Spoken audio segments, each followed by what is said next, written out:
আব্বা গো, তাইলে আমি ওই বাড়ি চললাম, বুঝতে পেরেছো? আর আমার বাড়িতে মাঝে মধ্যে যাবা, তোমার এই ছোট বৌমা আদা দিয়ে লাল চা করে দেবে, একটু খেয়ে ঠান্ডাটা ছাড়িয়ে আসবা, বুঝতে পেরেছো আব্বা? বাপ ফচকি রে, তোকে ছেড়ে আমি কোনোদিনও থাকিনি রে, তুই ওই বাড়ি চলে যাবি? মন খারাপ করো না আব্বা, তোমার এই বৌমায়ের লেগেই আমাকে যেতে হয়েছে। মামা, তাই তুমি আর এই বাড়িতে থাকবে না আব্বা? আমি তাই কাকে আব্বা বলে ডাকবো? কাকে আর আব্বা বলে ডাকবে? তোর মাকে আব্বা বলে ডাকবি। মাকে আব্বা বলে ডাকবে? যেমন কর্ম তেমন তার ফল।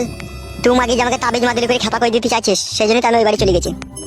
কথা বেশি হয়ে গেছে, তাড়াতাড়ি চলো। দাঁড়া না ফেদা, তো হামলা কামড়ে করছিস কেন? আর বাবার সাথে একটু কথা বলে যায় নাকি? যা যা নিয়ে যা। আব্বা গো, চললাম আমি, বেশক্ষণ দাঁড়িয়ে থাকলে অসুবিধা হয়ে যাবে। হ্যাঁ আব্বা, মাঝে মধ্যে যাই আমার বাড়ি। আচ্ছা বেশ, ঠিক আছে, যা তুই। চ শোনাবো, চ হাট।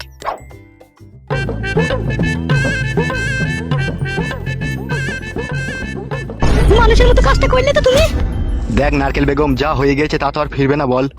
আমার বেটির জীবনটা তো নষ্ট করে দিলা তুমি, বলো শ্বশুর হয়ে। হ্যাঁ তোরা তো একটা সামান্য অন্যায় মেনে নিতে পারছিস না। বাবা, অন্যায় মেনে নেবার মতো হইলে